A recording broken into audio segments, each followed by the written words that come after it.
Saludos cordiales, toltecas de Anáhuac y el mundo. Les mandamos un fuerte abrazo aquí desde Nación Tolteca. Hoy siendo un día muy especial, 13 de agosto del año 2022, día 8 movimiento. Y pues bueno, tener en cuenta que se conmemoran 501 años de la caída de Tenochtitlan, y pues para el programa de hoy pues tendremos el gusto, pues, como siempre, de que Rosita Buchot, Frank Díaz pues puedan hacernos preguntas, respuestas acerca de esto. Los invitamos, Chignahui, también para que puedan comunicarse ya a través de correos. Así que pues bienvenido, Rosita. Muy buen día, ¿cómo estás?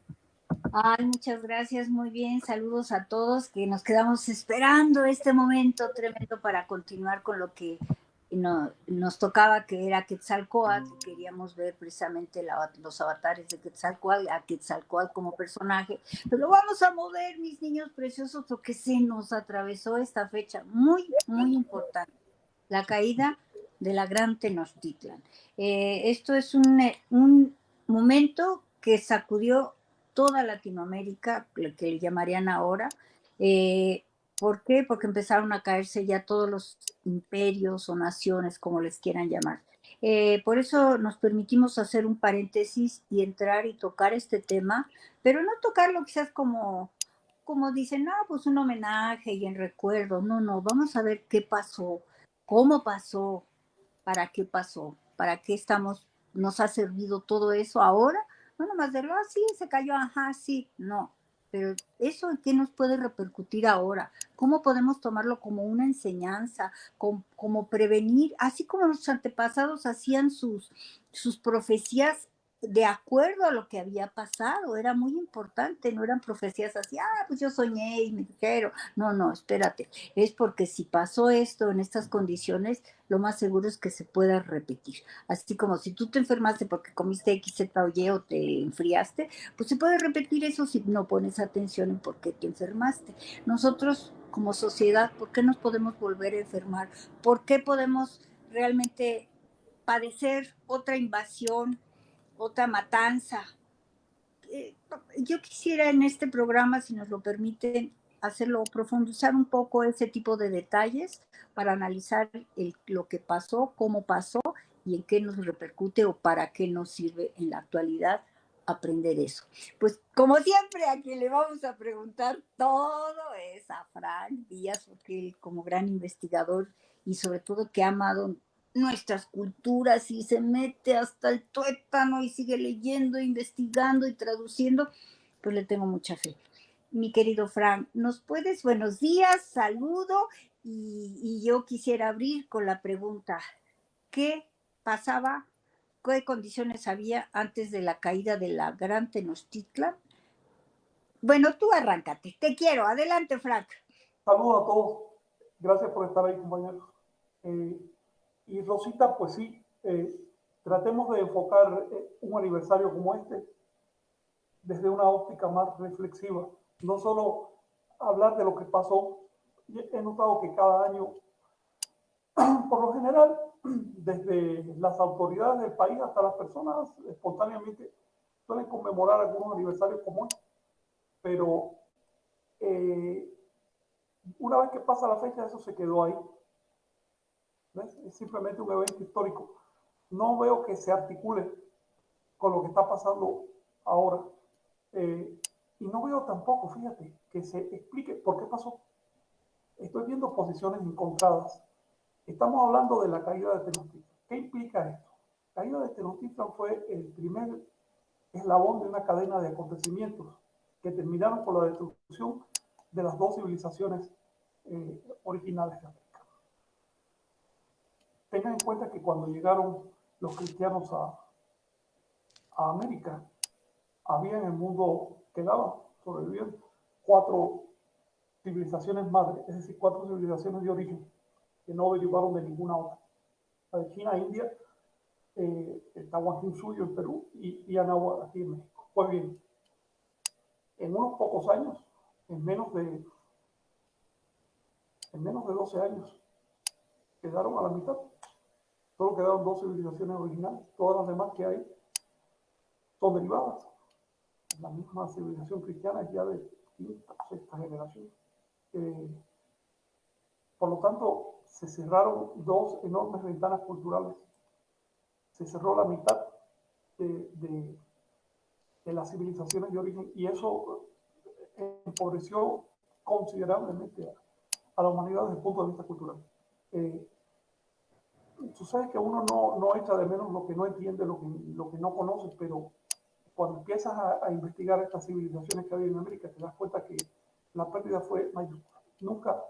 Nunca antes en la historia probable, ¿no? Hasta donde sabemos, ¿no? En la historia que se recuerda, nunca antes hubo una pérdida tan grande de cultura, tan masiva y tan rápida además.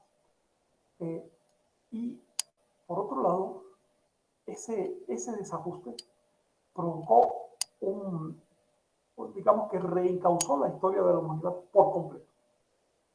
Hasta la invasión de América, la historia de la humanidad seguía un determinado curso. De pronto se desvió y fue en otro curso.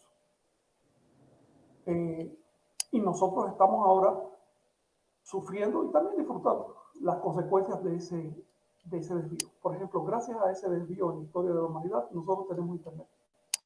Gracias a ese desvío existe la tecnología moderna. Esta tecnología no hubiera sido posible sin el salto tecnológico del capitalismo. Si hubiéramos seguido en sistemas de tipo medieval, tipo feudal, por supuesto, no habría habido suficiente acopio de recursos y estos no se hubieran dedicado de manera así abierta, libre, a la promoción de algo como Internet, no sé, viajes al espacio, cosas así. Si estuviéramos todavía en la época de los grandes imperios, los recursos se hubieran dedicado a armas. Por ejemplo, ahí tienes Rusia, China, es decir, sociedades que jamás hubieran inventado Internet, de hecho no quieren que su población tenga Internet, porque están basadas en la coerción del ser humano. Pues, trabaja, produce dinero y yo lo voy a invertir en armas para mi negocio, así de sencillo. Luego, hay que ver lo positivo de todo esto, pero también lo negativo. Lo negativo es que la humanidad quedó considerablemente menos culta, empobrecida. Pero no solo eso, había un espejo en la Tierra en ese momento. Había una posibilidad de ver el propio rostro. El propio rostro lo ves a través del otro, a través de la diferencia, a través de lo que está allá. A ti mismo no te ves. Tú necesitas un elemento externo, un espejo para ver. El espejo de las civilizaciones del viejo mundo son las civilizaciones del nuevo mundo, puesto que ambos bloques de civilizaciones, las de acá y las de allá, se desarrollaron de forma espontánea y separada. Es decir, no se puede decir que las de América hayan derivado de allá o al revés.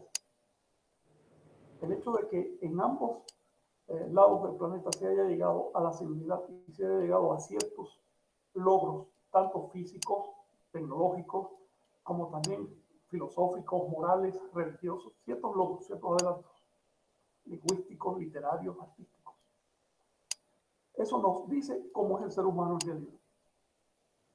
El espejo de las civilizaciones del viejo mundo son las civilizaciones de América. De modo que lo que destruyeron los cristianos cuando llegaron no fueron solo a los aztecas y a los incas. Destruyeron la posibilidad de verse a sí mismos. La humanidad se quedó sin el otro, sin ese referente.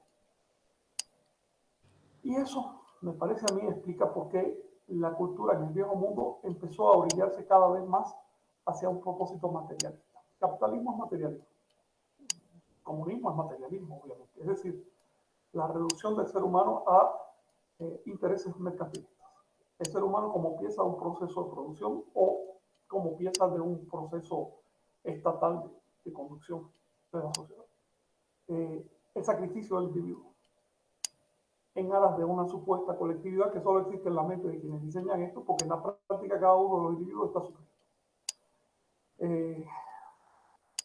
Y también, por supuesto, la pérdida de cultura negra, por ejemplo.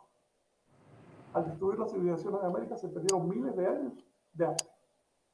Agarraron los cristianos piezas valiosísimas, piezas que valían cientos de veces más por su confección, por el trabajo, por la elaboración, por el arte que había ahí, que por su material, y la fundieron para hacer moneda.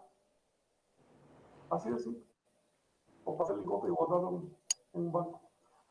Agarraron esculturas, pero miles y miles de años de producción de todo tipo. Agarraron sistemas musicales enteros. Por ejemplo, el sistema musical de Náhuatl se perdió. No hubo un solo invasor que supiera partitura como para decir, déjame apuntar esta música, déjame ver cómo era el sistema, ¿no? No uno con esa accesibilidad. Estamos hablando de 10 a 13.000 años de proceso civilizatorio, es decir, desde que se inventó la agricultura extensiva hasta que se acabó en Agua, fueron 10.000 años de proceso civilizatorio que se extinguieron en unos pocos días. Y para colmo, lo que quedó fue estigmatizado, fue satanizado, se le puso el sello de estas cosas de salvajes, se creó una leyenda negra. La leyenda negra de los salvajes sacrificadores, caníbales y sodomitas. Es decir, la leyenda de que era lo peor de lo peor según los cánones europeos cristianos de aquella época. Y por supuesto esa leyenda inhibe un estudio objetivo. Como resultado de todo esto tenemos ahora una academia que más o menos chapuza un poquito por arriba, sin ninguna profundidad, sin ningún deseo de entender realmente, como ya les he dicho, como quien estudia un insecto en un laboratorio. Así se estudian las cosas del pasado prehispánico, sin compromiso con eso que estás viendo, sin conceder que se trata de seres humanos con el mismo cerebro y con lo mismo que nosotros tenemos hoy. ¿Cuál es el resultado? Nos han estafado milenios de historia, somos más pobres, nos cuesta trabajo entendernos a nosotros mismos, hemos heredado una lengua y un sistema de pensamiento contradictorio que genera todo tipo de conflictos, sobre todo a la hora de encontrar una propia identidad. La prueba de ello es que la gente discute por palabras en vez de enfocarse en los hechos. Que si se llama iglesia es mala, no, espérate un momento, enfócate en los hechos, el hecho es que te están estafando por todos lados. Si no, que no prehispánico, que tiene que Cuauhtémoc no es el centro del mundo, ¿ves? O que si es Mesoamérica, que si no es Mesoamérica. Bueno, si tú dices que se llama Managua en los medios académicos, lo ven mal porque no han leído la fuente, no saben que se llama Managua. Si dice que se llama Mesoamérica en los medios de la tradición, lo ven mal porque es una palabra de Dios. Es decir, esas contradicciones son una herencia, son producto de una falta de identidad que hemos heredado. Y esa falta de identidad es en gran medida el producto de una falsa identidad que se nos ha implantado. Por eso insisto en decir que la invasión primero y conquista después de las civilizaciones de América fue hecha por los cristianos, no fue hecha por España. España y Portugal, y posteriormente, no sé, Inglaterra, otros países, fueron únicamente herramientas de esa invasión y conquista. Primero hubo invasión, obviamente, así que si en el sector académico o en el sector hispanista lo quieren negar, mire, tendrán que negar la lengua española como un todo. Si alguna invasión fue clásica, fue la de América. Fue el traslado de grupos de contingentes armados del viejo mundo al nuevo mundo sin invitación ninguna. Y la entrada forzosa a países que ya existían sin invitación alguna, eso se llama invasión. Pero además un traslado con propósitos militares y propósitos de conquista. Después hubo una conquista, así que los compañeros de la tradición que niegan la conquista, que me lo niegan en alguna lengua clásica, a veces todavía la recuerdan. Hubo una conquista en todos los órdenes, militar, político, religioso y cultural. O sea, estamos hablando de terminologías que realmente pues, se le acomodan a una u otra cosa, pero podríamos empezar, ¿qué pasó? ¿Cómo estábamos nosotros en ese momento para ver cómo pasó? ¿Nos podríamos remontar un poco a ese tiempo, Frank? Sí, pero primero, a ver, creo que Jonathan quiere platicar, ¿no? Sí. Ah, no lo había puesto. Gracias por decirlo. Sí, gracias. ¿Cómo no? ¿Qué decías, Rosita? Que quisiera, para irnos ya un poco más en orden, ¿cómo estábamos? ¿Qué pasó para que se preparara el caldo de cultivo para que llegara eso que llaman conquista, invasión, para que llegara esa gran fractura? ¿Cómo estábamos en ese momento? ¿Qué pasó? Mira, esa pregunta es fundamental. ¿Se escucha lo que digo? Sí. ¿Sí? Bien. Mira, ¿cómo fue que pudo ocurrir una cosa así? Estamos hablando de pequeños grupos de soldados que llegaron del viejo mundo y enormes masas de personas organizadas que había en América. ¿Cómo pudo ocurrir algo así? ¿Ok? Es demasiado sorprendente. Una explicación sencilla no funciona. Cuando nos dicen que los cristianos traían armas superiores, no, eso no es cierto. En el momento que llegaron los cristianos, las armas de los cristianos eran levemente superiores a las armas de los americanos. Y su número era tan inferior que eso simplemente no es un factor a tener en cuenta. Tengan en cuenta que cuando llegaron los invasores, la soldadesca usaba armas de piedra. ¿Ok? Solo los líderes se permitían el lujo de un arma de metal, así como vemos en la película. Eso no era así, era muy diferente. De hecho, una de las primeras cosas que hicieron los invasores fue adoptar las armas de los mexicas, sobre todo las cotas de impermeables. Esas no las tenían y las adoptaron enseguida porque les venía muy bien. Esto lo describe Bernal Díaz del Castillo, quien, por otro lado, quería, digamos, alardear de la superioridad del ejército español, pero aún así lo dijo. Saben que las armas que encontramos eran equivalentes a las nuestras. No podemos decir que por ahí fuera el asunto. Por otro lado, el máximo de soldados que estuvo combatiendo en la caída de Tenochtitlan por el lado español serían unos 400. Y por el lado mexica había al menos unos 30.000 soldados. Esto es otro tema que hay que tocar.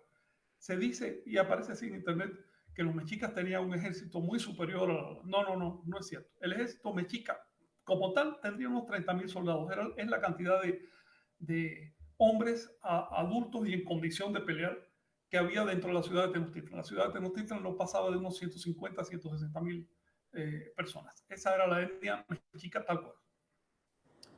Pero los mexicas contrataban ejércitos mercenarios en todos lados. ¿Ves?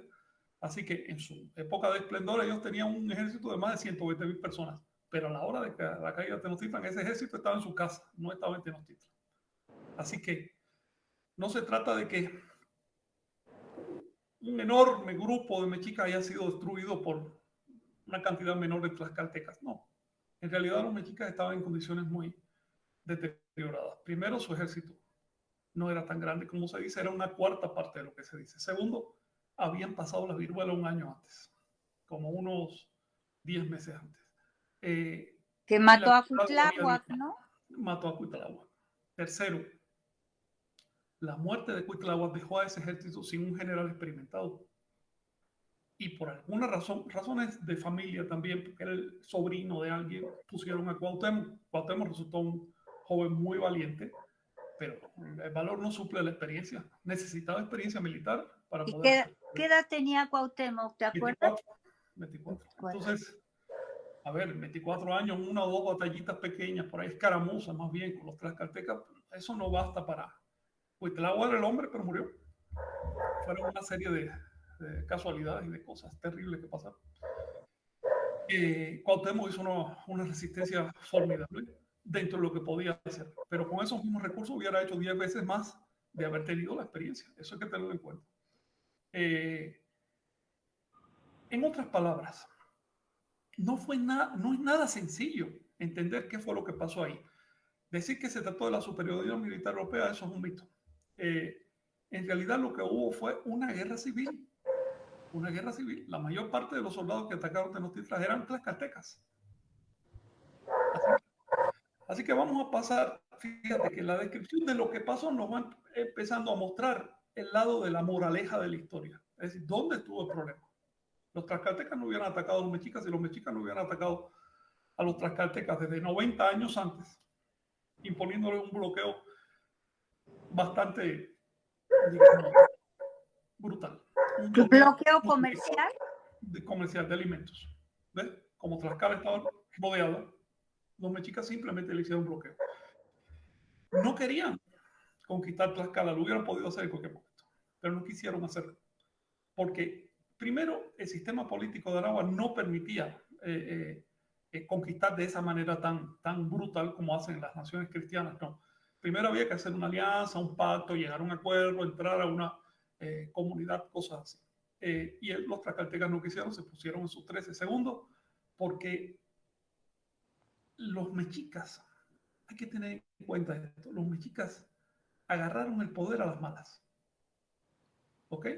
Acuérdense que los mexicas son advenedizos. Los demás pueblos eran de aquí, de Anáhuac, pero los mexicas son fuereños, vinieron de muy lejos. Incluso cuando llegaron ellos no sabían hablar náhuatl, hasta 1325. no aprendieron nada. Entonces, ¿cómo en esas condiciones podía sobrevivir el grupo mexica? A base de valor, a base de batallas. Prácticamente ahí todo el mundo aprendía a batallar. Durante mucho tiempo no tuvieron tierra. La verdad es que los mexicas solo tuvieron tierra propia durante unos 100 años. Desde 1438 fue cuando establecieron límites propios de los mexicas. En 90 años hicieron una maravilla, ¿eh? Se extendieron mucho, hicieron un arte poderoso y demás. Pero ese crecimiento, ese poder dejó huellas. Eso lo hicieron arañando los intereses de los demás. Así que había un estado de molestia con los mexicas en Anáhuac. Eso es un tema que hay que tener en cuenta. De años atrás, Claro. antes de la llegada de los españoles. Imagínate un agua con sal a un estado de saturación tal que baste un granito más para que ya todo se cristalice. Ese granito fueron los españoles. Y mira, Frank, la historia, lo que nos enjareta y cada que hacen una serie para hablar de la caída de Tenochtitlan, es que realmente no querían a los mexicas por los sacrificios humanos. Eso nos lo han metido ahí, pero a cada rato, y que éramos, y que hacían pozole con, te estoy diciendo lo que presentan en las series, que comían pozole de carne humana, y que entonces, no te lo puedes entonces el público que ve eso dice, no, sí, que acaben con esos, o sea, esos son cuentos. A ver, esos son cuentos populares que han sido adoptados por las academias porque les conviene. Así de simple. Las academias sí sirven a un propósito. Su propósito es sostener una forma de vida. Es la forma de vida neocolonial en que hoy vivimos en América, es decir, postcolonial, la estructura de poder y la forma de vida que diseñaron los criollos, los hijos de los españoles. Las academias son pagadas por esos criollos. Las academias están al servicio de ese sistema. Entonces, las academias, por supuesto, no van a decir la verdad, porque para empezar no la entienden, no la conocen. Van a decir lo que deben decir. Caso clásico es cierto profesor que nos está dando una clase de calendario y habló más de sacrificio humano que de calendario. Así, ¿te acuerdas, no? Tú estabas ahí cuando le pregunté, ¿por qué usted se desvía del tema? Dice, es que no podemos hablar de Mesoamérica sin hablar de sacrificio humano. Bueno, así, un cassette en el cerebro y podemos desestimar absolutamente todo lo que las academias dicen al respecto. Con esto no estoy diciendo que no hubiera sacrificio en América. En todos lados de la tierra hubo sacrificio. No estoy negando eso. Estoy negando el punto de vista de las academias. Para tener un punto de vista objetivo sobre lo que realmente implicaban las creencias mesoamericanas, hay que leer los textos sagrados de Mesoamérica. No queda más remedio. Es como, ¿quieres saber en qué consiste la religión cristiana? Tienes que leer la Biblia. Imagínate tú ser experto en cristianismo y no haber leído jamás una Biblia. ¿Cómo vas a entender? Si esa es la base ideológica, ese es el fundamento. Ahora bien. Y luego también cuando lees la Biblia, hay tantas traducciones, Frank, que para saber cuál es cuál, si te puedes poner a leer varios. Ese es un tema que podemos hablar en otro momento, el tema de cómo se presentan las fuentes, no de la fidelidad del dato de las fuentes. Ahora, volvamos al tema de la invasión. Fue una situación compleja en la que había muchos pueblos molestos con el poder mexica, no porque los mexicas sacrificaban personas ni estuvieran haciendo pozole de carne humana, sino porque se insertaron en el mero medio de Anáhuac y empezaron a administrarlo todo, y eso no se hace a las buenas. Por ejemplo, durante milenios funcionó en Anáhuac un sistema que se llamaba el Calpulli, que el Calpulli es el que determinaba cómo era el Calpulli, tenía el ejército, ponía las leyes, ponía el gobierno, etcétera. Eran comunidades. No confundir con comunismo, por cierto. El Calpulli era un sistema completamente legal y basado en el derecho del individuo a ser libre. Había un sistema llamado postecayo, que significa yo produzco, yo vendo lo que me dé la gana. Es mi derecho, no es el derecho del Estado, ni tiene que venir nadie a quitármelo. Así, la postecayo funcionaba en todos lados. Bueno, los mexicas afectaron esos dos sistemas. Empezaron a controlar el flujo de mercancías, bloqueando unos pueblos, favoreciendo a otros, convirtieron a los postecas en una fuerza política. De manera que todo el mundo ya empezaba a tenerle miedo cuando venían las caravanas de comerciantes, porque sabía que eran espías. Esta era la fórmula. Llegaban los comerciantes y a los 15 días llegaba una comisión política que decía, hermanos, estamos respondiendo a su solicitud de anexión de su territorio. Oye, pero si nosotros no hemos pedido que nos anexionen, pues estamos respondiendo a su solicitud. Ahora ya son parte del Estado mexica. Así era la cosa. Y desde el punto de vista de los calpulis hubo un problema. Los calpulis tenían la posesión de la tierra, pero el Estado mexica empezó a usurpar esa posesión. Los mexicas, al basarse en el ejército para sobrevivir, tenían que contentar al ejército. Cada uno de los generales de mexicas, aunque sus ejércitos eran mercenarios, pero eran grandotes, cada uno de esos generales tenía poder para tirar al tlatoani que quisiera. Cada uno de ellos. ¿Cómo se contentaban a estas personas? Cediéndoles tierra con toda su gente y con todas sus producciones. Se las encomendaban. Eran los encomendaderos mexicas. Es decir, no es que sea tuya, pero tú eres el dirigente y a ti te van a dar el tributo. Eso empezó a molestar. En todo alrededor de Tenochtitlan había un anillo de personas molestas porque habían perdido sus formas tradicionales de poder y ahora tenían otras que estaban al servicio de un grupo dirigente, no al servicio de la población. Si estuvieran al servicio de la población, no hubiera habido bloqueo alimentario de Tlaxcala porque mexicas y tlaxcaltecas eran nahuas, eran hermanos. ¿Ves? Esto además generó problemas políticos, problemas de incomprensión, de falta de entendimiento. La política se hacía en ese momento por el simple poder de las armas. No había experiencia política en Anáhuac cuando llegaron los españoles. La prueba de ello es lo siguiente. Se creyeron cada una de las palabras que dijo Cortés. Pensaron que Cortés era un tipo de buena fe.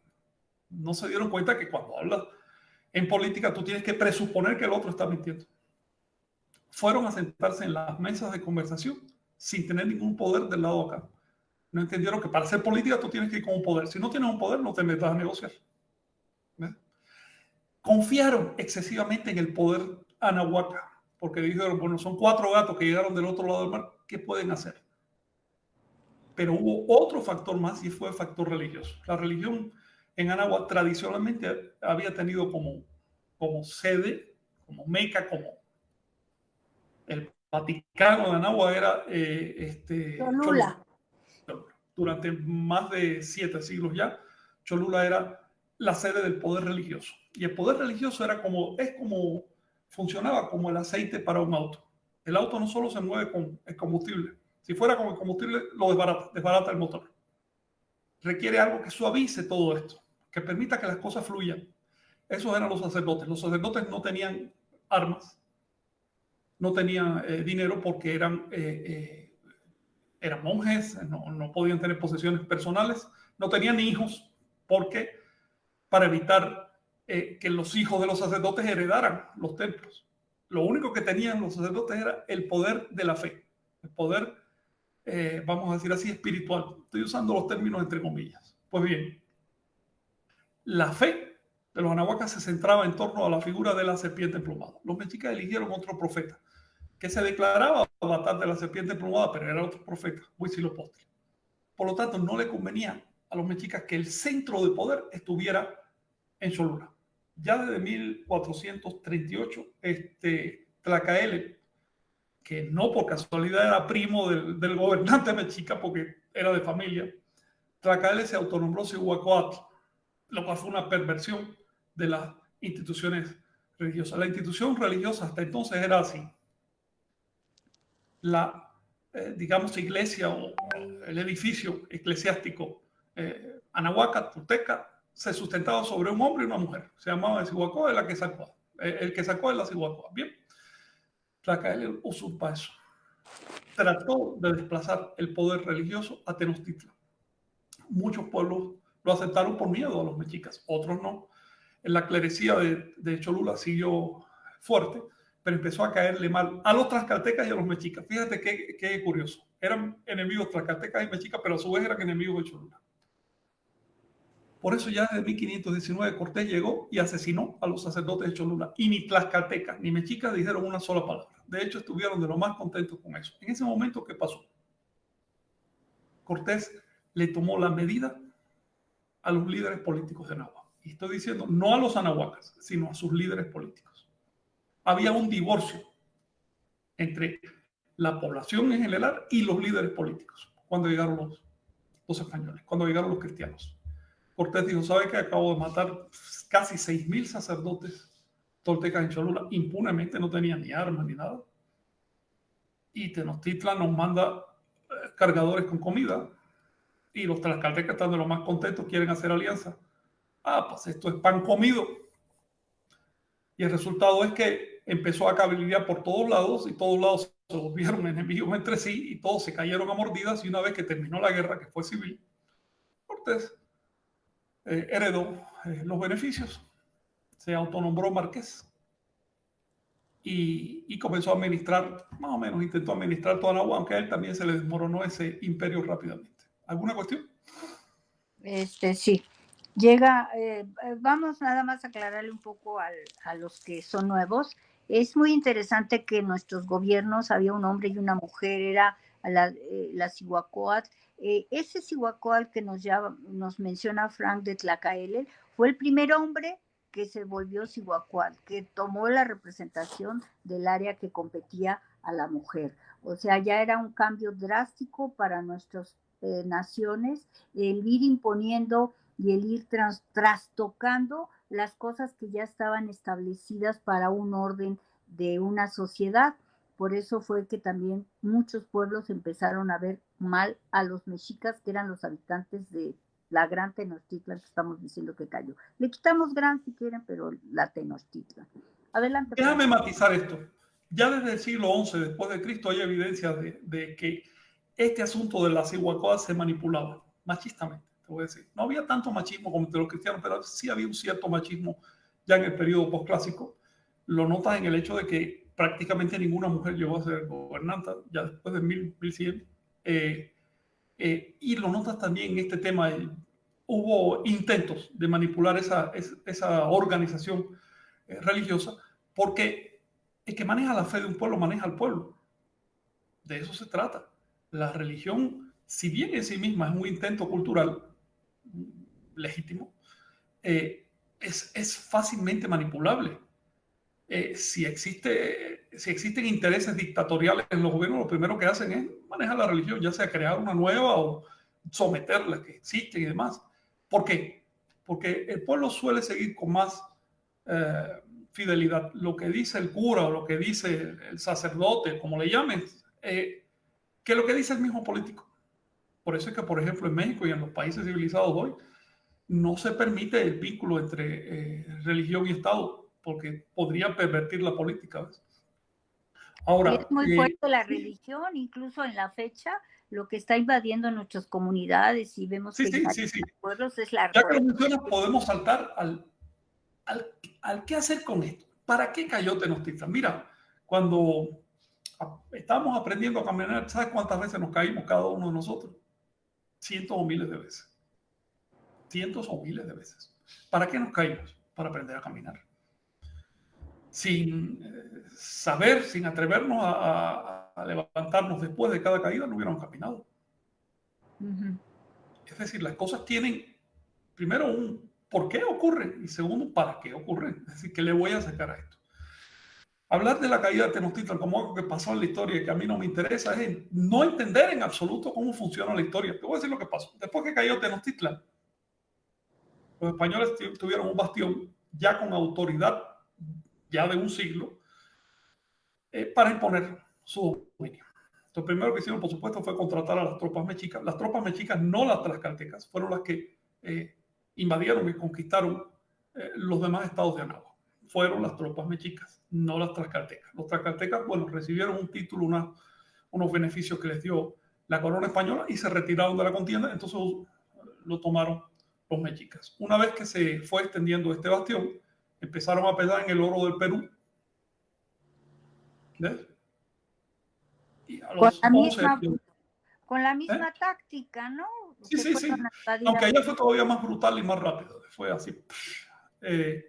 Y fue más sangriento y más, digamos, allá sí quemaron todo. Todo lo que pudieron agarrar. Lo quemaron, lo fundieron. 11 años después de la caída de Tenochtitlan caía la capital del Perú. Un estado que estaba quebrado, que tenía una guerra civil ya de 10 años entre Huáscar y Atahualpa. Una guerra que lo había desgastado.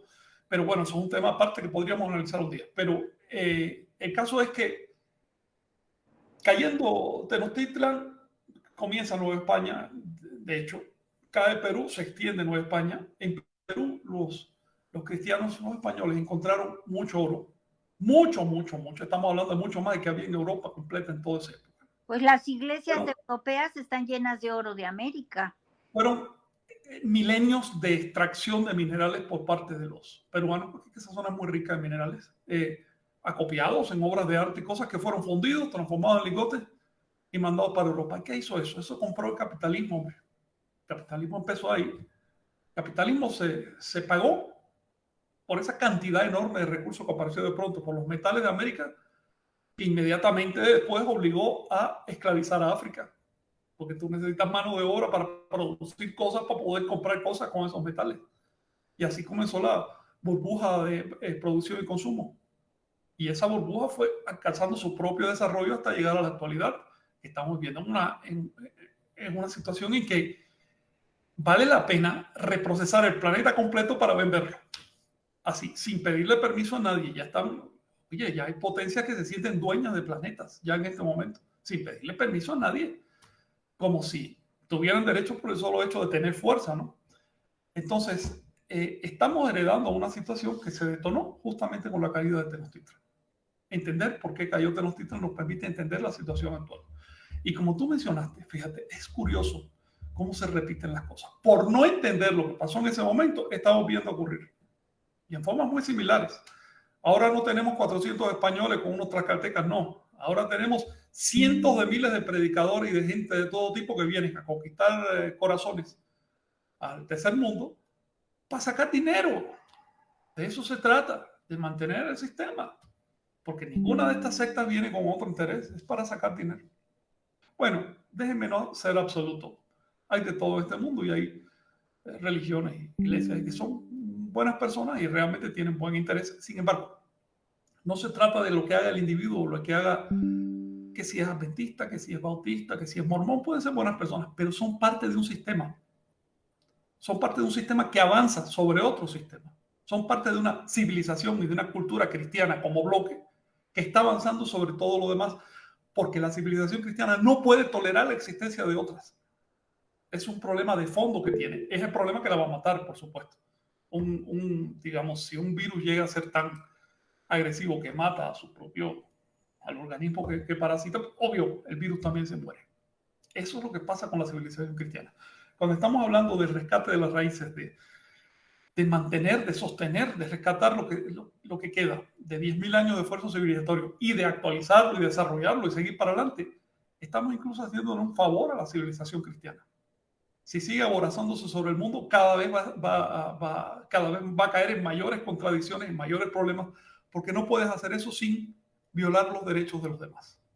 Incluso también están diciendo varias religiones que nuestras culturas ancestrales fueron una tribu de ellos y que, o sea, a fuerza es desconocernos y gracias, nosotros éramos parte de ellos. Tenemos que... Lo peor es que hay grupos que están asumiendo como identidad propia esa prédica que viene de fuera y de varias maneras. Por ejemplo, con todo respeto, porque los mormones la verdad son un factor de estabilidad social y de crecimiento social, pero que haya grupos nativos en Norteamérica que digan que sus antepasados son los profetas del libro de Mormón, eso es denigrante. No porque el libro de Mormón tenga ningún problema, sino porque es que es perder absolutamente la identidad. Los antepasados de los nativos americanos fueron nativos americanos, mongoloides, genéticamente, no de ninguna manera fueron semitas ni vinieron de otro lado. Pero tenemos otra línea de colonización. Es increíble cómo los grupos nativos de América están comprando. Primero compraron el cristianismo, ahora que compran el marxismo. Otra doctrina creada en Europa, que tiene que ver con la realidad de acá, que además le pasa por arriba. ¿Sabes qué decía Marx estoy entre nosotros? ¿Sabes qué decía Marx de los indios de América? Decía, todas las victorias de Bolívar se debieron a los soldados británicos que tenía en sus huestes. Y todas las derrotas se debieron a los indios de América. Los indios de América ni siquiera merecen. Así. Estas nacionalidades son las que están comprando ahora esa doctrina extranjera como si eso les resolviera algo. En otras palabras, andamos de una invasión ideológica en otra, y en otra, la que viene ahora ya ni siquiera es marxista, es neoprotestante. Es de sectas que dicen, dame 10% de tu dinero y te aseguro que te vas a salvar en el próximo Magedón. así de brutal. Pero lo brutal es que la persona se lo cree, es lo más triste, porque pueden decir lo que quieran, pero que no seas persona de conciencia propia, como la toltequidad, de experiencia propia, pues entonces tiendes a caer en todas. Es por eso les interesó romper mucho toda nuestra pues Cholula y toda esa Sí. gran filosofía de vida que tenían. Eso Cortés lo entendió magistralmente desde el primer momento. Dijo, aquí el tema es ideológico, ¿ok? Cercenas la columna vertebral de la ideología y ya todo demás va cayendo. Así que él no atacó primero a los militares, a los mexicas, a los tacatecas. No, él atacó a los sacerdotes de Cholula. Además que no tenían armas, ¿no? Era fácil de atacar. Claro. A 501 años de la caída de Tenochtitlan, no hemos aprendido como pueblo la lección. La gente sigue igual de dividida. A mí, por ejemplo, yo lo veo.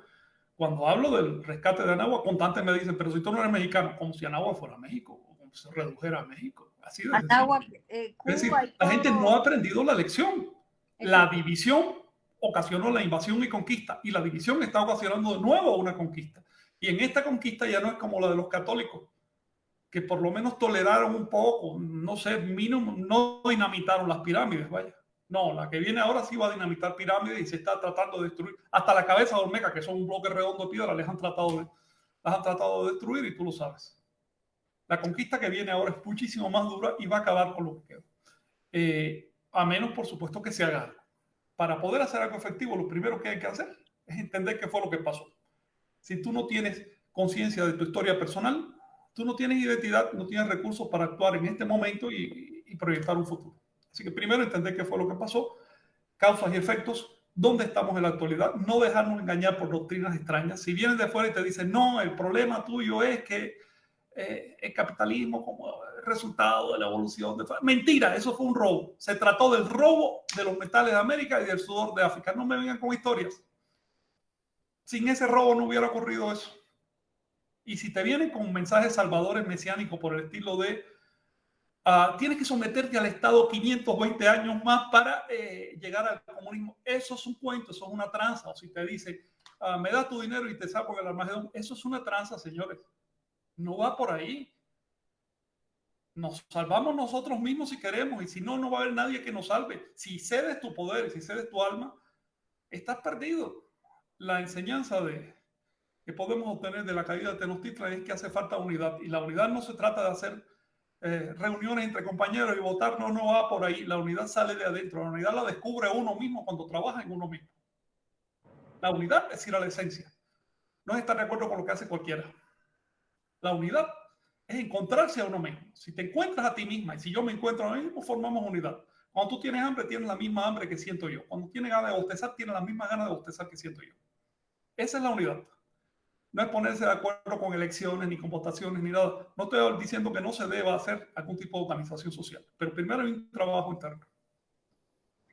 Es increíble, Frank. Esa unidad con uno mismo es por la que debemos empezar, porque si vemos en general, la gente no cree en ella, no son gente de que le dijeron tú eres de experiencia propia, sino creen en la experiencia de otro y se aferran a esto y se aferran a todo menos a lo que ellos son. Están divididos y entonces llega esta religión o llega esta idea y lo abrazan y se olvidan de esa integridad que tienen y que es el bien común que todos tenemos.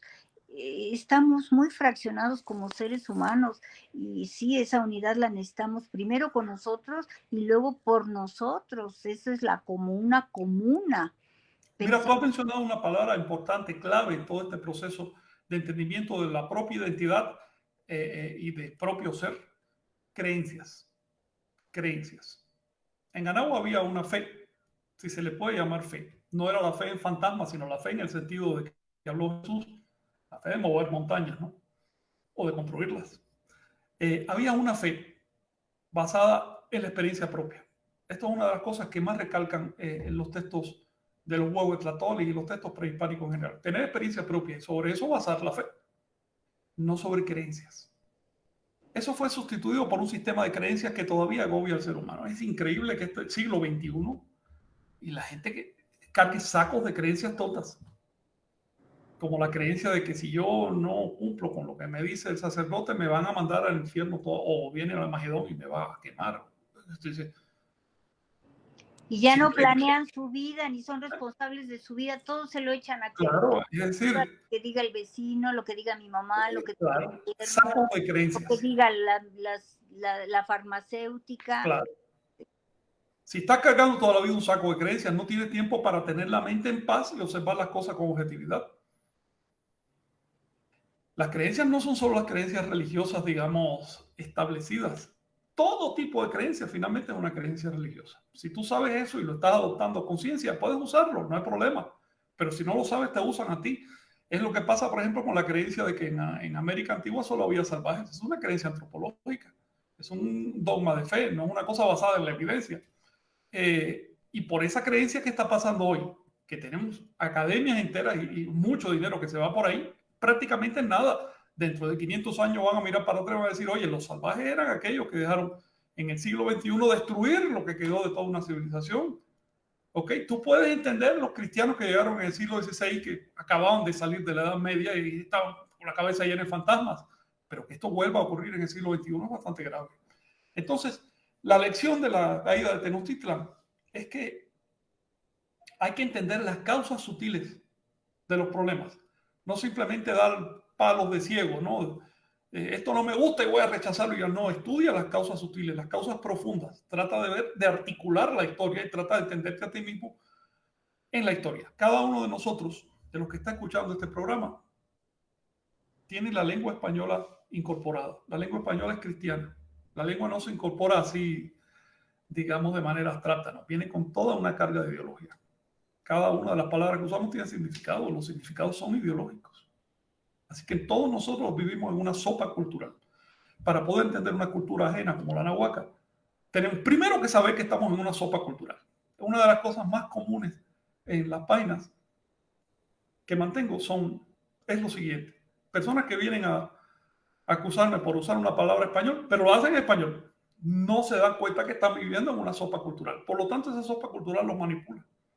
Así que lo primero es darnos cuenta de eso, de que la lengua española nos condiciona a una óptica cristiana del mundo. Si te das cuenta, por lo menos ya tienes el punto de partida para reaccionar y decir, yo voy a salir de ahí. Lo segundo es prepararse, capacitarse, estudiar. Uno de los resultados de la invasión fue la generación de un mito sobre cómo era la náhuatl, puesto que se trataba de puros salvajes, un mito necesario para justificar algo tan atroz como la invasión y conquista, puesto que se trataba de salvajes no estudiados. Entonces tú tienes en la actualidad un montón de grupos que tratan de reivindicar el pasado diciendo que el estudio es malo. Pura mentalidad colonial. Así que una de las claves para poder entender la lección de la historia es estudiar, ver la realidad de lo que pasó. No estudiar vacas sagradas, estudiar las fuentes. ¿Qué cosas son las fuentes? Lo que queda del pasado. Por mucho que destruyeron, también quedó mucho. Así que eso de que no, yo no sé lo que pasó porque lo destruyeron todo, eso es oportunismo, eso es una justificación insensible. ¿Sí? Sí, Frank, sí estoy de acuerdo en lo que dices y hacerlo con un análisis también, porque hay que tener en cuenta que también las fuentes, como no hablamos el náhuatl o el maya o la lengua original, al traducirlo se trastocaron también mucho y eso tenemos también que tener ese pequeño olfato, esa sensibilidad para ver qué cosa no checa ya cuando empiezas a leer varias cosas, pues bueno, así era, o lo entendían mal, o lo hicieron a propósito y hay fuentes que de una u otra te llevan a un sesgo de desvío que tenemos que estar muy atentos. Sí. Mira, enfrentamos un reto, no es fácil. Por otro lado, tenemos recursos. En este momento ya el que no se informa es porque no quiere. Bueno, a menos que viva en Corea o en algún país de ese tipo, no, pero el que no entra a internet y participa es porque no quiere realmente. Tenemos recursos, hay que aprovecharlos. Estos recursos probablemente no duren mucho. La sociedad se está orillando a un callejón sin salida. Si no aprendemos de la historia, vamos a repetir todos los errores. Ahora hay una diferencia y es que En la época en que llegaron los cristianos, por lo menos había tierra sin explorar, había espacio a donde irse, había recursos, no había tanta gente. Pero ahorita estamos en un estado de implosión global. De hecho, ahorita, más que en otro momento, nos hace falta entender al otro, encontrar ese espejo, encontrar esa realidad ajena que me permite identificarme a mí mismo a través del intercambio, de la comprensión. Nosotros estamos aislados en el planeta. No tenemos una civilización por allá a la que echarle la culpa de nuestros problemas o contra la cual combatir. Estamos ahogándonos en nuestras propias presiones, en nuestros propios problemas. Yo pienso sinceramente que la toltequidad es una solución. Así que la moraleja de todo esto es ir más allá del incidente histórico, aprender, tratar de entender las causas, los fundamentos, tanto de lo bueno como de lo malo. Lo que cayó en Anáhuac fue un sistema político y un sistema militar, pero la toltequidad no cayó. La toltequidad es un asunto de que cada uno de nosotros le incorpore o no. Y cuando incorporas la toltequidad vas a incorporar 2, 3 principios muy sencillos. Primero, experiencia propia. Segundo, merecimiento. ¿Sí? No esperar una salvación que no te hayas ganado. Tercero, no creer en fantasmas. Higiene mental. ¿Sí? Y también quería añadir algo, un personaje que es digo, el Moyocoyani, el que se hace así mismo, que es parte de nuestra conciencia. Realmente, así como vamos en la vida, nosotros nos vamos haciendo y tenemos la libertad de escoger un abanico de posibilidades, lo que realmente yo estoy aprendiendo y quiero hacerme y construirme con este ladrillo, no sé si de de ideal, y que tú te vayas armando a ti como ser humano, no que te armen. Ahí están todas las escuelas, escoge lo que consideres y analices que es bueno para ti hoy y mañana y para las generaciones que vienen. Eso es, ojalá y todos seamos... Sí, construirse lo mismo. Vicente nos está recordando que es el cuarto principio, prácticas nahuálicas. Es decir, limpia tu mente, vive de tu experiencia, no de creencias.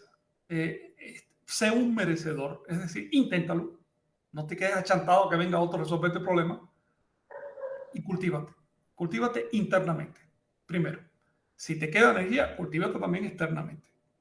Como parte de las prácticas nahuálicas está el cultivo del intelecto. Yo insisto en eso porque últimamente yo no sé por qué veo cada vez más tendencia a rechazar el intelecto como si fuera un valor, como si fuera algo malo, ¿no? ¿Sabes qué? Si eres inculto intelectualmente, pues eres inculto y te van a manipular, es obvio.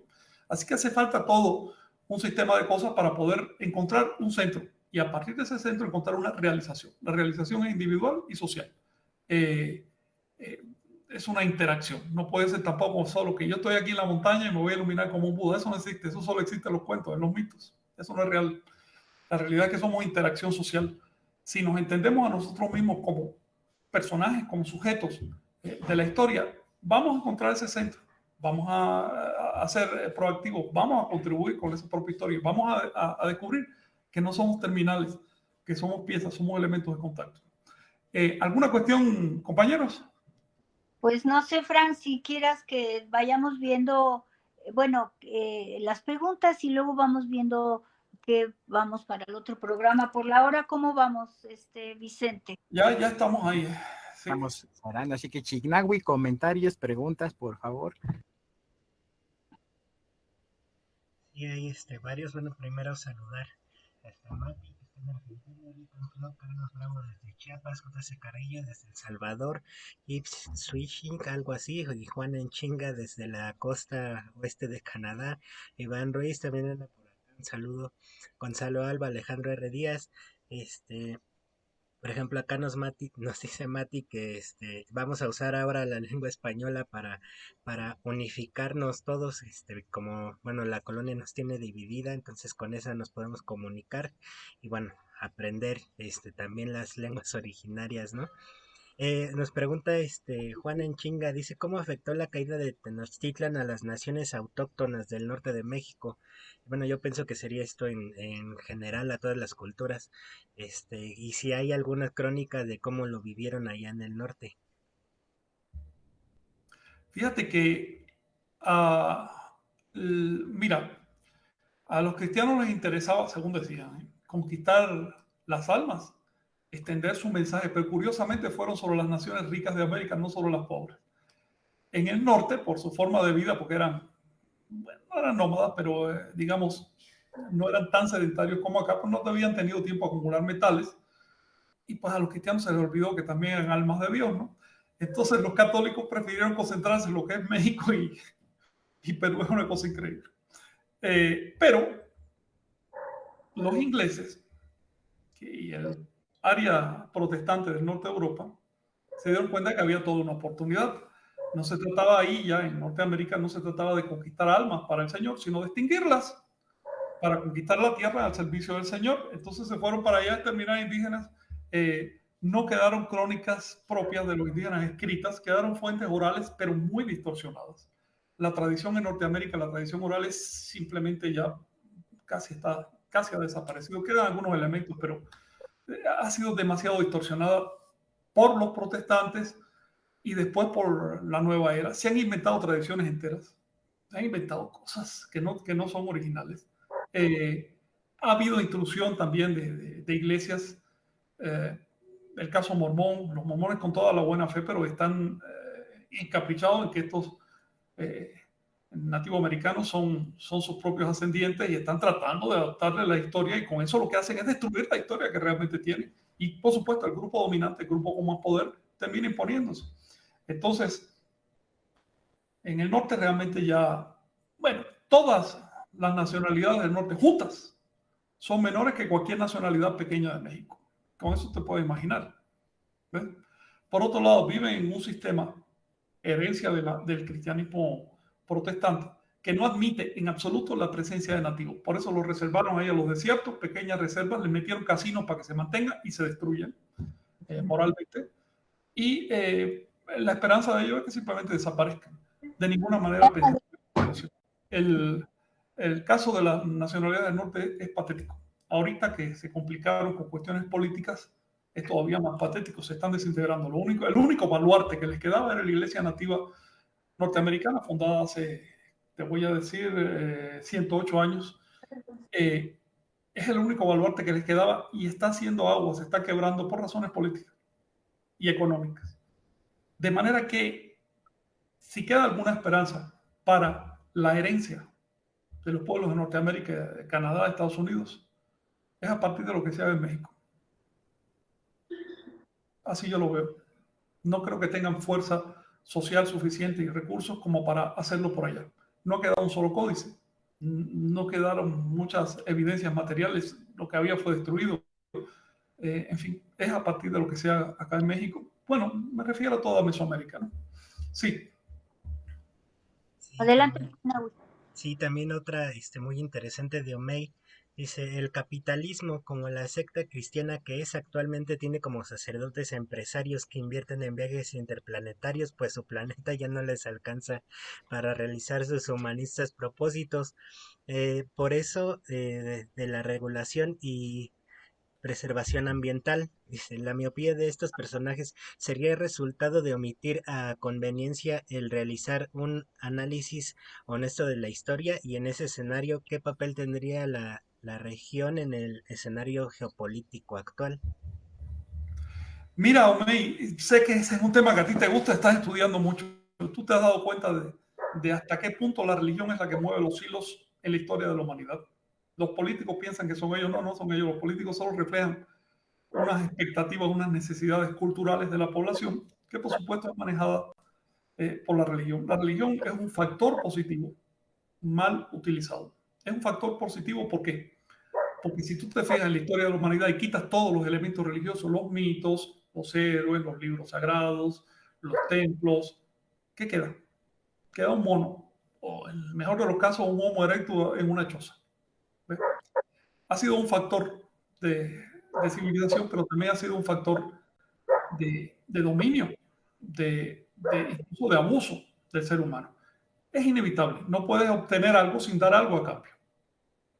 Vivimos en un sistema polar, por lo tanto no puedes sacar energía de la nada, y si vas a sacar energía, por ejemplo, para civilizar, tú tienes que dar algo a cambio. Por lo tanto, no satanicemos la religión. La religión no tiene la culpa del modo como se use. Ha habido religiones muy constructivas, religiones que crearon esplendor, que crearon felicidad, que crearon desarrollo social durante mucho tiempo. El problema es que la óptica que nosotros tenemos de la religión se reduce a las religiones bíblicas. Y las religiones bíblicas son un desvío en la historia de la religión. No son auténticas religiones, son sectas. Son sectas basadas en la creencia en fantasmas. Son sectas basadas en el imperio espiritual de un pequeño grupo de personas. Entonces no podemos buscar todo el fenómeno religioso solo por lo que estamos viviendo hoy. Salgámonos de esa óptica tan centrada, tan miope, tan estrecha, y veamos las cosas con amplitud. Te voy a poner un ejemplo de cómo funciona esto, May. Generalmente cuando se habla de religión, la gente piensa en Dios. A ver, la mayor parte de las religiones de la Tierra durante la mayor parte de la historia de la humanidad no ha creído en Dios. La creencia en Dios es un asunto reciente. Eso cómo lo puedes saber estudiando los libros del pasado. Ahí te lees, no sé, todos los Vedas y no te hablan de un ser supremo personal. Así. Te lees los libros de cualquier lado, de China, de la India, de Japón, de los mismos libros aquí de Anáhuac, y ves que cuando hablan de los dioses son metáforas evidentes, ¿no? De ninguna manera te dicen que haya un ego supremo. Esa es una distorsión en la historia de la religión. Y sin embargo, cuando nos dicen la palabra religión, esa es la primera idea que surge. Te voy a poner otra cosa con la que estoy chocando. Cuando dicen la palabra iglesia, que significa únicamente comunidad, la gente piensa en abuso de niños, robo de dinero, lavado de dinero, cosas así. ¿Cómo vas a juzgar la realidad a partir de sus lados negativos? Juzgar a partir de lo positivo, de lo constructivo, de lo que funciona. Trata de eliminar lo negativo. No elimines todo. A ver, está enfermo el perro, vamos a matar al perro. Espérate un momento, primero vamos a ver si tiene salvación, porque el perro como tal vale más que su enfermedad. Ok, ¿a dónde vamos a llegar por este camino? Si vamos a eliminar todo lo malo, vamos a eliminar al ser humano entonces, ¿no? Es decir, no tan estrecho que te muerdas a ti mismo. No te dejes manipular. Justamente lo que quiere el sistema es que empieces a darle patadas a todo para que te quedes desamparado y no tengas nada. Lo estamos viendo ahora. Acabo de responder una pregunta que tiene que ver con las naciones del norte. Las naciones del norte, mal que bien, todavía conservan parte de su cultura porque tuvieron una cosa llamada Iglesia Nativa de Norteamérica. Sin esa institución que surgió en 1912, se legalizó en el 14, sin esa institución no existirían esas naciones. Así de ese nivel, de ese tamaño del asunto. Y sin embargo, cuando se habla de hacer lo mismo en México, los mismos beneficiarios se molestan. ¿Por qué? Porque son 500 años de adoctrinamiento, 500 años de colonia y de neocolonia, y eso tiene un efecto sobre los mismos beneficiarios. La misma gente que quiere salirse de eso da tantas patadas y tantos resabios y lo rechaza todo y termina dañándose a sí mismo. Se requiere salir del pensamiento colonial y neocolonial para hacer algo efectivo por las raíces de Anáhuac. Se requiere salir de eso. No es tan sencillo como tener una pulsión aquí, una emoción y entonces reaccionar. No, se requiere salir de ese pensamiento y para eso necesitas incorporar otra forma de pensamiento. ¿Sí?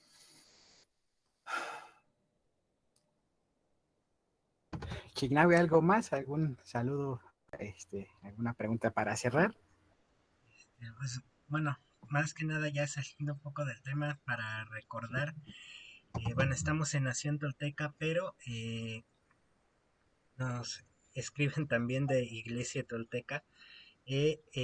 Bueno, y recordando, va a cumplir un año de haber fallecido un seguidor, de nombre Héctor. Él era de Oaxaca. Siempre, bueno, no pude encontrar el posteo de una de sus primas, pero siempre él era muy, bueno, él se sentía muy parte de la iglesia tolteca, ya que estabas hablando de esto, Frank, y a toda su familia y a todos sus conocidos siempre les platicaba el motivo y el fondo de lo que era la iglesia tolteca. No tuvimos la fortuna de poder conocerlo en persona, pero bueno, sabemos que él compartía mucho el conocimiento y se dedicaba a estudiar y hacía que las personas allegadas a él lo hicieran y andaba ahí por Oaxaca haciendo sus... eh, sus intentos porque la gente pudiera estudiar, ¿no? Entonces lo recordamos, y bueno, pues gracias en donde esté, y si tienen algún comentario. Pues yo quisiera ya ir platicando sobre el siguiente programa porque estábamos en el ciclo de los llamados dioses. Entonces ya habíamos hablado de Tezcatlipoca, hablamos otra parte de Quetzalcóatl, habíamos quedado de Quetzalcóatl se nos abren los avatares de la actualidad o los que han habido a través de la historia, pero a lo mejor ese es un tema muy amplio, no sé si esa parte de los avatares, Frank, conviene verla el próximo programa o vemos otro dios y luego hacemos un área aparte que abrimos sobre los avatares, sobre los profetas o sobre los quetzalcóatls que han existido o quedaron registrados, porque imagino que mucha gente aspiró a ser un gran quetzalcóatl. ¿Qué prefieres, Frank? Rosa, mira, siento que el tema de los profetas humanos, de los profetas, de la serpiente emplumada, en sí es bastante amplio y merece un tratamiento más especializado. Sigamos con el tema, si te parece a ti, de los dioses, vamos a decir así. ¿Qué te parece si tocamos? Es una pregunta que me hacen constantemente. Me preguntan sobre un conjunto de unos 6, 7 nombres divinos que usaban los mexicas y que nombres como Ipanemuani, Moyocoyani, Tloquenahuaque, Yowali, Hecatl, Kenamicam, que son nombres abstractos. Vamos a decir, entre comillas, que son los dioses abstractos, si tú quieres. No son concretos, como decir que sacó a Tezcatlipoca, sino Claro. que son nombres, claro, son nombres que reflejan abstracciones. Por ejemplo, Moyocoyani, el que se hace a sí mismo. ¿Dios de qué? El que se hace a sí mismo. Entonces, si te parece, tocamos esos nombres que tú crees. Me parece muy bien. Y si podemos también tocar un pedazo de las grandes, de los que están muy identificados con monumentos o, no sé, en este caso Tlaloc, y va a haber un buen. Sí, sí. También, Pero si tú quieres, tocamos en conjunto estos 3, 4 nombres, no mucho más, vamos a decirlo así, deidades abstractas o deidades filosóficas. Porque dan fe de que la religiosidad en Aragua no solo era popular, no solo eran cultos y oraciones y cosas, sino que había todo un grupo de teólogos y de filósofos que reflejaron sus ideas en conceptos. Conceptos que hoy consideramos dioses porque tenemos una lengua cristiana y una cosmovisión cristiana, pero que en realidad desde el punto de vista de los nahuacas se veían diferentes. ¿Cómo se veían? Bueno, podríamos decirlo en náhuatl, pero sería complicado para los escuchas. Entonces, vamos a ver si usamos el español para tratar de entender todo esto, ¿no? ¿Te parece? muy bien, me parece muy bien. Pues están invitados para vernos el próximo sábado. Pues seguimos con muchas enseñanzas. Gracias por sus preguntas, aportaciones. Gracias, Frank, porque nos abren mucho, nos ubicas. Chignahui, te queremos. Vicente está presente.